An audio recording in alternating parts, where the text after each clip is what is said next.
Flight boss, bitch, you know, for sure. You're now listening to the Mind of an Terry Smooth. I'm the Royal Archangel Uriel, and I'm here to carry out God duties and motherfucking responsibilities. And be careful who you give your motherfucking power to. Be careful who, and your power is your thought and feeling that come together to create a mind. And depending on where you at spiritually, you might got a broad mind. So you might got all kind of creative ideas and attributes to bring down to this world. Now, here's the thing. When you give another individual that's not spiritually ready an attribute, an idea, a concept of how to go about something, they would have never knew anything or how to even look at that if you didn't present that concept to them in some way, shape, or form. Here's the thing. This takes us into casting pearls amongst swine, demons. Because here's the thing. You will give somebody some energy, right?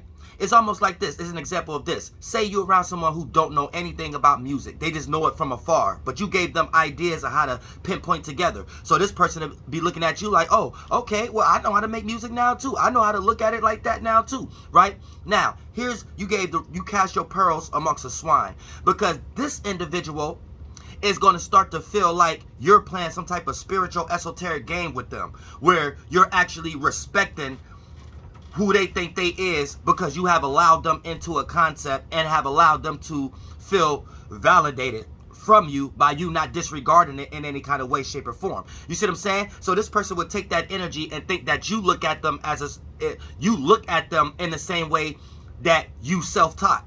So this person will start to think that you look at them as self-taught and things of that nature too and things, right? And then they start to expect that you give them that respect in all areas. And then you could be in your own kind of concept, and this person was somewhere to take offense to something that they think that you're upholding, and they a fucking demon. And you didn't cast your pearl amongst a fucking swine who don't even know how to come to that damn conclusion to themselves. And here's the thing, when we start to talk about knowledge and wisdom, the proof being a pudding, you bear what you bear witness of the fruits that you create as labor. So for the most part, there's no way of getting around it in some way, shape, or form. And if you not doing things God's way, and you got a totally different idea at looking at numbers, totally different idea at looking at life, circumstances in the world and situations, then God is not going to come through and help you be a beneficial to any type of circumstance in the goddamn world until you help your goddamn self and realize what the fuck you ain't. You see what I'm saying? And ain't no astrological alignment is pinpointing to what the fuck a person think they are. So we need to understand that too, not to attach too much esoteric thing. When you hear me say Archangel Uriel, that goes a little beyond me hearing me say I'm at 8 degrees Antares moon. That goes a little further than me being born on a Wednesday. That goes a little further than me being triple fire. You see what I'm saying? That goes a little further than a lot of different, me being a number 9 individual. It goes a little further to just knowing the spiritual space I'm in and the development of ideas and thoughts that I come up with to help you understand all concepts of separation, you, the fallen, the reflection, the consciousness, and death. And the proof being the pudding based upon the fruit that's bared from the actual labor. So it ain't no facade, or it ain't no fraud, or it ain't no fake and phony. So you can't take. So that's just an example. So getting back to the music allegory, you see what I'm saying? You can't take from the individual that gave you the concept of the music, and then you think you on the even playing field, and you expect this person to look at you the same as they see themselves, and then for the most part you think you could go somewhere and catch some goddamn esoteric offense from shit that has nothing to do with you being a fucking demon.